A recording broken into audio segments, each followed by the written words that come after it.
Ang hindi pagpapakita ng kataas-taasang pinuno ng Iran na si Ayatollah Ali Khamenei sa taunang pagpupulong ng mga commander ng hukbong panghimpapawid ay hindi lamang isang simpleng pagliban. Ito ay isang nakababahalang hudyat ng mas malalim na pagyanig sa pundasyon ng Teheran at posibleng senyales ng paparating na unos sa buong rehiyon. Sa kauna-unahang pagkakataon sa loob ng 37 taon, binasag ng pinakamataas na lider ng bansa ang isang tradisyong nagsimula pa noong panahon ng Rebolusyong Islamiko. Isang hakbang na nagbunsod ng samut-saring espekulasyon sa gitna ng namumuong komprontasyon militar sa pagitan ng Iran, Israel at Estados Unidos.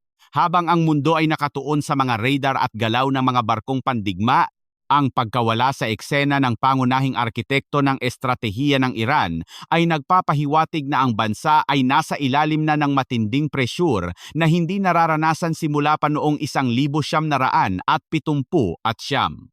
Ang kaganapang ito ay naganap kasabay ng paggunita sa historikal na panunumpa ng katapatan ng mga opisyal ng hukbong panghimpapawid kay Ruhollah Khomeini, ang nagtatag ng Republika ng Islam. Sa halip na ang pamilyar na presensya ni Khamenei ang sumalubong sa mga matataas na opisyal, ang humarap sa kanila ay si Major General Abdol Rahim Musavi, ang Commander-in-Chief ng hukbong sandatahan ng Iran. Ang pagbabagong ito sa protocol, lalo na sa panahon na ang bawat kilos ay binabantayan ng mga intelligence agency ng kanluran, ay nagbibigay ng impresyon na ang liderato ng Iran ay abala sa mas kritikal na paghahanda o pagtatago habang ang mga hudyat ng digmaan ay lalong lumalakas sa karagatang Persiano. Hindi ito simpleng usapin ng kalusugan o iskidul sa lengguwahe ng diplomasya at digmaan. Ang pagkawala sa publiko sa oras ng krisis ay madalas na nangangahulugan ng paglipat sa isang mas mataas na antas ng alerto o paghanda para sa isang direktang sagupaan.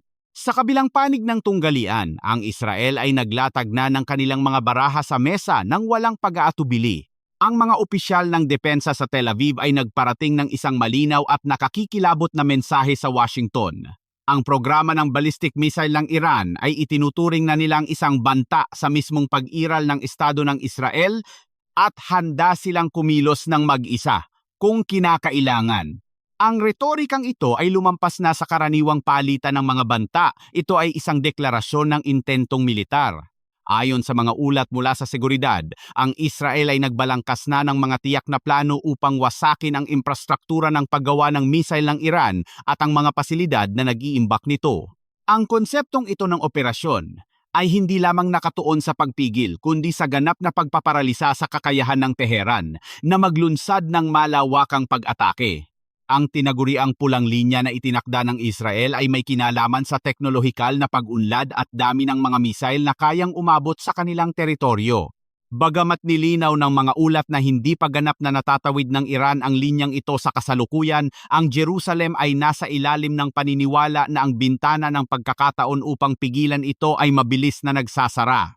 Ang pananaw ng mga estratehista sa Israel ay nakaugat sa paniniwalang ang kasalukuyang kaguluhan sa rehiyon ay nagbubukas ng isang historikal na pagkakataon upang bigyan ng matinding dagok ang kakayahang militar ng Iran habang ang atensyon ng mundo ay nahahati. Ang kanilang pangamba ay nakatuon din sa posibilidad na ang anumang interbensyon ng Estados Unidos ay maaaring maging limitado lamang katulad ng mga naging operasyon laban sa mga rebeldeng Houthi sa Yemen na mag-iiwan sa pangunahing infrastruktura ng Iran na buo at mapanganib pa rin para sa Israel sa hinaharap. Ang ganitong klaseng kalkulasyon ang nagtutulak sa Israel na igiit ang kanilang kalayaan sa pagkilos, isang diplomatikong termino na nangangahulugang hindi sila hihingi ng permiso bago magpakawala ng mga bomba. Bilang tugon sa tumitinding tensyon at upang magsilbing pambalanse sa posibleng unilateral na pagkilos ng Israel, ang Estados Unidos ay naglunsad ng isang makapangyarihang maniobra sa karagatan. Sa ilalim ng direktiba ng administrasyon, ang USS Abraham Lincoln Carrier Strike Group ay ipinadala sa Karagatang Arabo, isang posisyong naglalagay dito sa mismong pintuan ng Iran. Ang pagpili sa USS Abraham Lincoln ay hindi nagkataon lamang. Ito ay isang estratehikong desisyon na nakabatay sa kakayahan at lokasyon. Dahil ang nasabing barko ay nasa rehiyon na ng Indo-Pasipiko, ang oras ng pagtugon ay napaikli mula sa ilang linggo patungo sa ilang araw na lamang. Higit pa rito, ang presensya ng carrier na ito ay nagdadala ng isang tiyak na banta sa anyo ng mga F-35C Lightning II stealth fighters. Ang mga eroplanong ito ay may kakayahang tumagos sa mga advanced na air defense system ng Iran nang hindi nadedetect, isang kakayahan na kritikal para sa anumang unang dagok o first strike scenario. Ang grupong pandigma na kasama ng USS Abraham Lincoln ay kinabibilangan ng mga destroyer na armado ng Aegis Combat System at mga Tomahawk cruise missiles.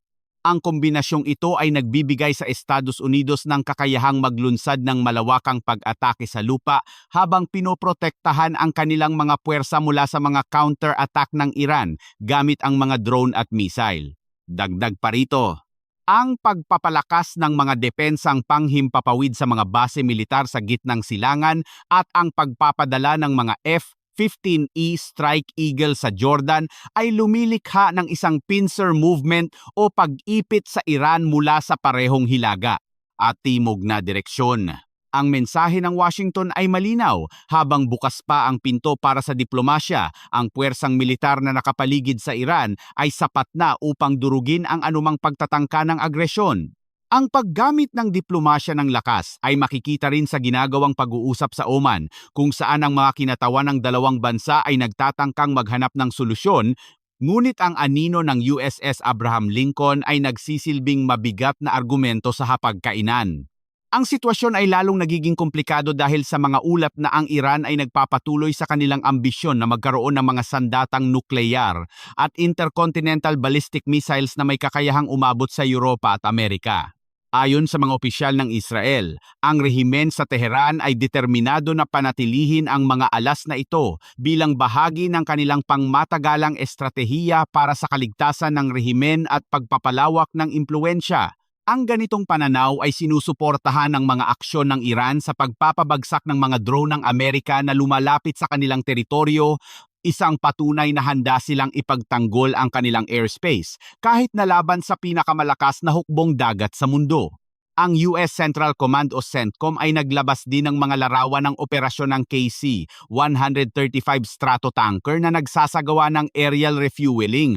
Isang banayad na paalala na ang mga eroplano ng Amerika ay may kakayahang manatili sa ere ng mahabang panahon at magsagawa ng mga misyon sa malalayong distansya ng walang tigil.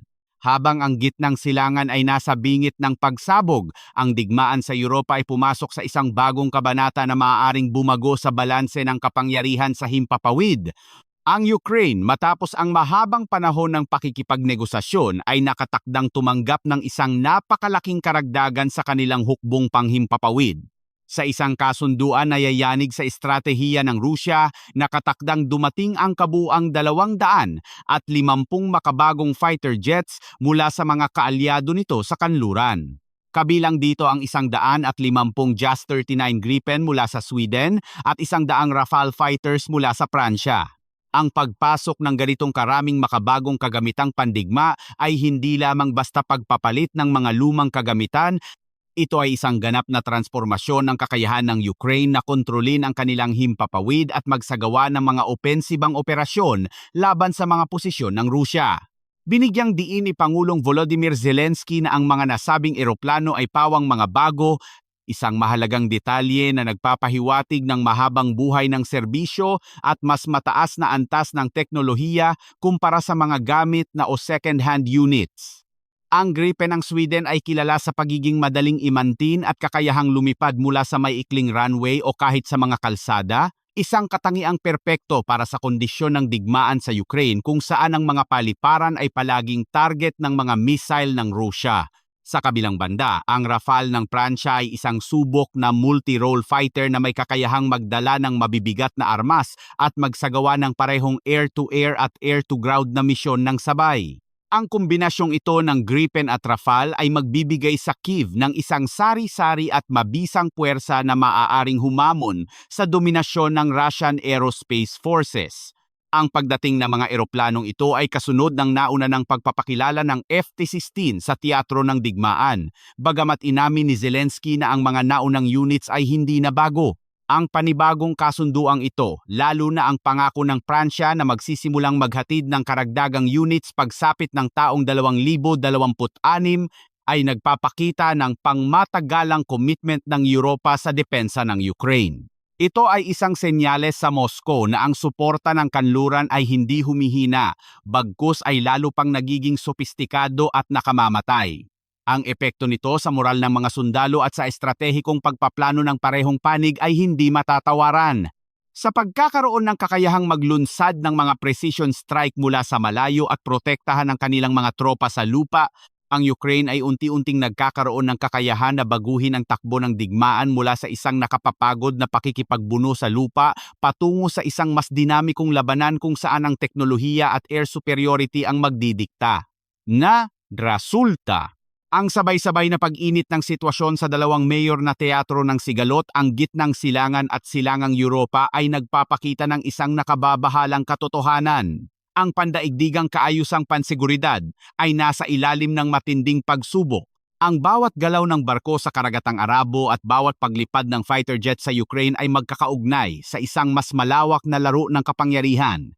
Ang Estados Unidos bilang pangunahing arkitekto ng kasalukuyang sistema ng alyansa ay napipilitang hatiin ang atensyon at resources nito sa dalawang magkahiwalay ngunit parehong kritikal na fronts. Ang desisyon na panatilihin ang USS Abraham Lincoln sa Gitnang Silangan habang pinapabilis ang paghahatid ng mga armas sa Ukraine ay isang balanseng akto na naglalayong pigilan ang ganap na digmaan sa isang panig habang sinusuportahan ang isang aktibong digmaan sa kabila. Sa likod ng mga maniobrang militar na ito ay ang tahimik ngunit masalimuot na mundo ng diplomasya at espionahe. Ang pagkawala ni Khamenei ay maaaring bigyang kahulugan bilang paghahanda ng Iran para sa worst-case scenario, habang ang pagiging agresibo ng Israel sa kanilang retorika ay maaaring isang taktika upang pilitin ng Amerika na mas maging aktibo sa pagsugpo sa Iran bago pa man mahuli ang lahat. Sa kabilang dako, ang pagbuhos ng mga armas sa Ukraine ay nagpapahiwatig na ang Europa ay handa nang tanggapin ang realidad ng isang mahabang digmaan at hindi na umaasa sa madaling resolusyon. Ang mga kaganapang ito ay nagsisilbing paalala na sa modernong geopolitics. Walang insidente ang nakatayo ng mag-isa. Ang katahimikan sa Teheran ay umaalingaw-ngaw hanggang sa Kyiv.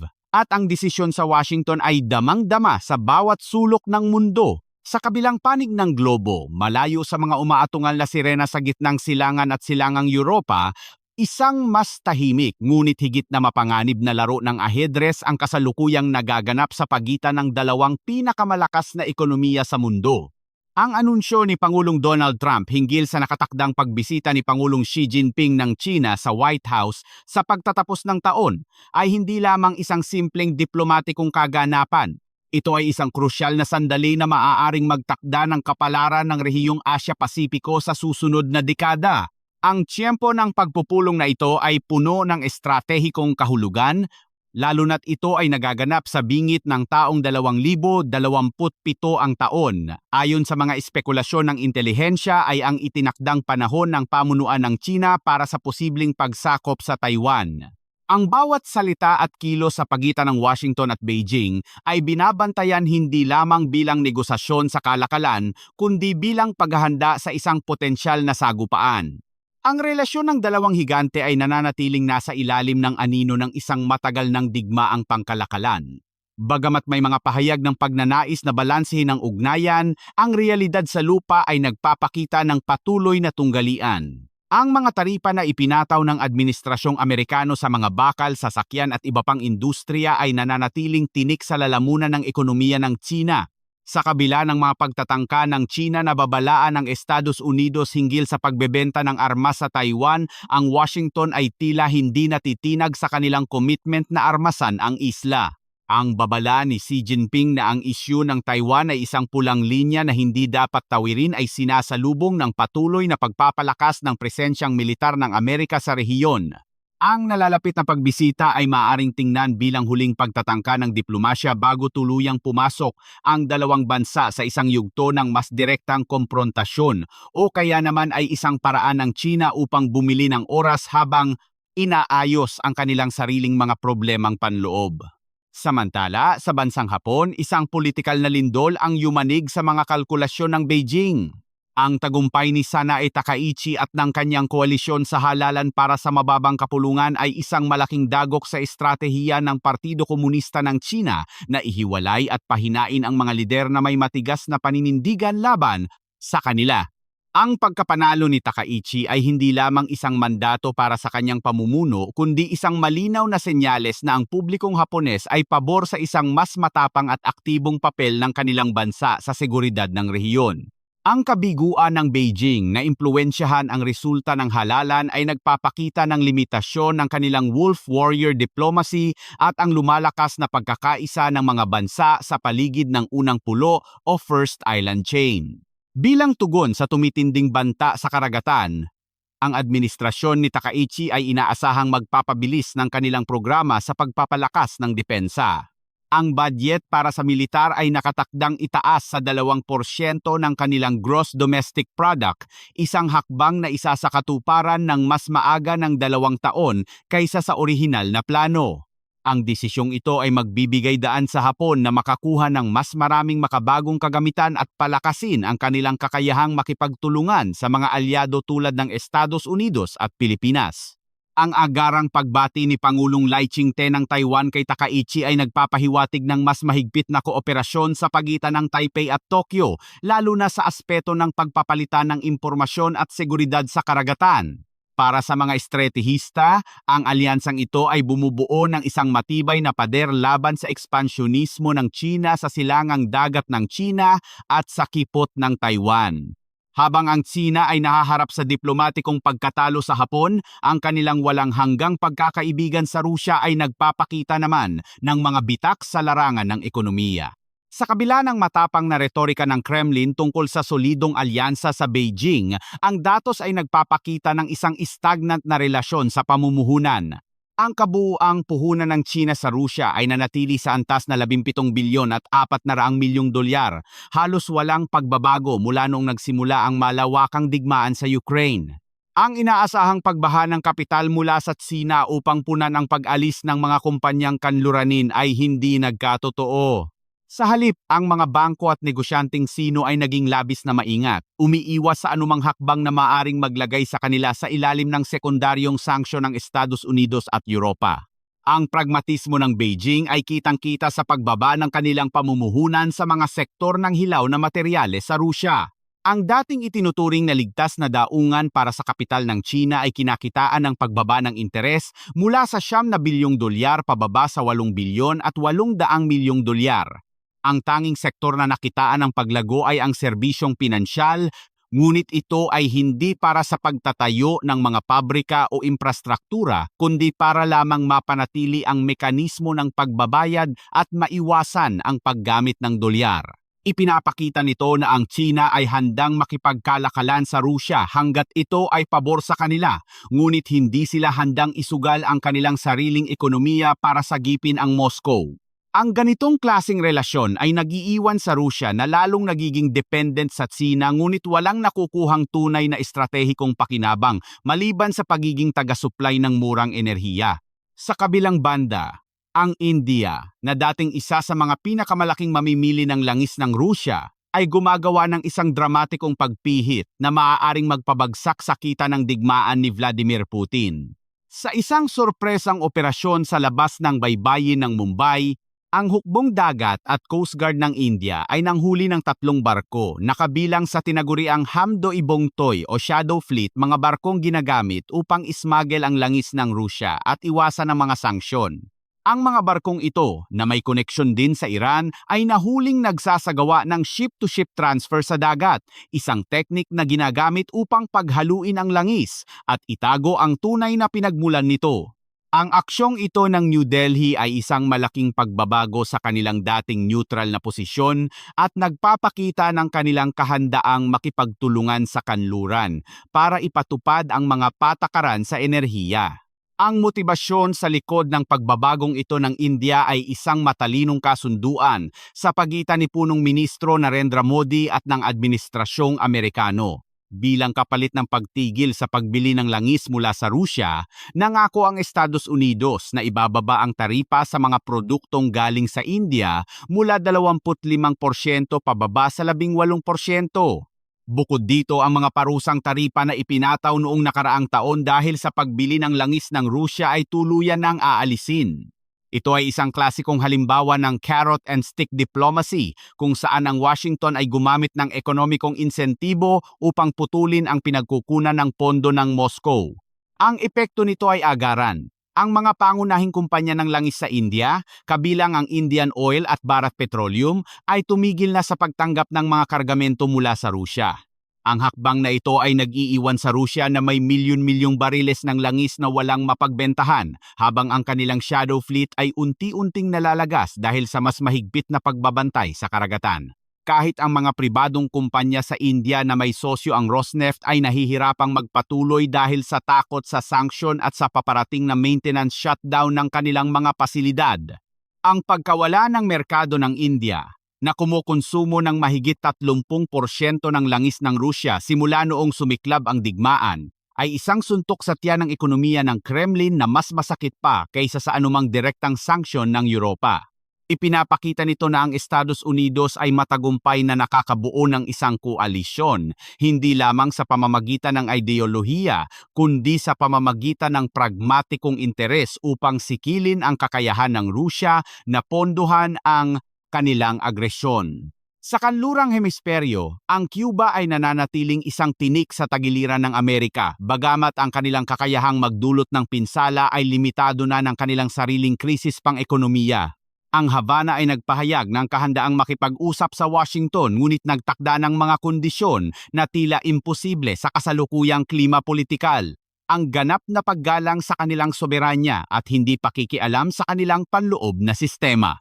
Ang retorikang ito ay nagsisilbing panangga ng rehimen upang mapanatili ang kanilang hawak sa kapangyarihan habang ang kanilang mga mamamayan ay nagdurusa sa kakulangan ng kuryente, pagkain at gamot. Ang patuloy na paninindigan ng Cuba na hindi nila babaguhin ang kanilang relasyon sa Rusya at Sina ay nagpapakita na ang Caribbean ay nananatiling isang larangan ng kompetisyon ng mga dakilang kapangyarihan. Gayunpaman, ang posisyon ng Cuba ay humihina. Ang pag-asa nila sa tulong mula sa mga aliado ay hindi sapat upang sagipin ang kanilang bumabagsak na ekonomiya. Ang Estados Unidos sa pamamagitan ng patuloy na presyur at sanksyon ay nagpapahiwatig na ang tanging daan para sa Havana ay ang pagbabago ng sistema, isang bagay na matigas na tinatanggihan ng mga lider komunista. Ang sitwasyon sa Cuba ay isang microcosm ng mas malawak na tunggalian sa pagitan ng demokrasya at autoritarianismo, kung saan ang ideolohiya ay nagbabanggaan sa matigas na realidad ng gutom at kahirapan. Ang alok ng Cuba na makipagtulungan sa pagsugpo sa droga at sa mga isyung pangkalusugan ay tinitingnan ng Washington bilang isang maliit na konsesyon na hindi sapat upang takpan ang kawalan ng kalayaan at karapatang pantao sa isla. Sa kabuuan, ang mga kaganapang ito mula sa Tokyo hanggang Mumbai at mula Washington hanggang Havana ay nagpipinta ng isang larawan ng mundo na nasa gitna ng malalim na transformasyon. Ang lumang kaayusan na itinaguyod pagkatapos ng ikalawang digmaang pandaigdig ay hinahamon ng mga revisionistang kapangyarihan, ngunit ang mga tagapagtanggol ng status quo ay hindi rin nagpapatinag. Ang muling pag-aarmas ng Hapon, ang paghihigpit ng India sa langis ng Rusya at ang patuloy na presyur ng Amerika sa Tsina at Iran ay mga bahagi ng isang malawakang estratehiya upang mapanatili ang balanse ng kapangyarihan. Para sa mga bansang nasa gitna tulad ng Pilipinas, ang mga pagbabagong ito ay nagdadala ng parehong panganib at oportunidad.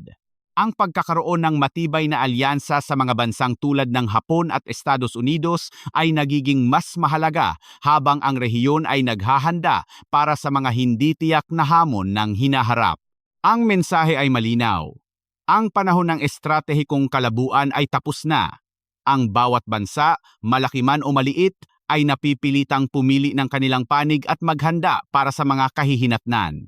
Habang ang mundo ay naghihintay sa resulta ng pagpupulong ni Trump at Xi o sa susunod na galaw ng mga barko sa karagatang Persiano, ang tanging tiyak ay ang katotohanang ang kapayapaan ay hindi na isang garantiyang biyaya kundi isang kondisyong kailangang ipaglaban at bantayan araw-araw. Ang mga susunod na buwan ay magiging kritikal sa pagtukoy kung ang mga tensyong ito ay humupa sa pamamagitan ng diplomasya o sasabog sa isang mas malawak na sigalot na wawasak sa kasalukuyang sistema ng pandaigdigang seguridad.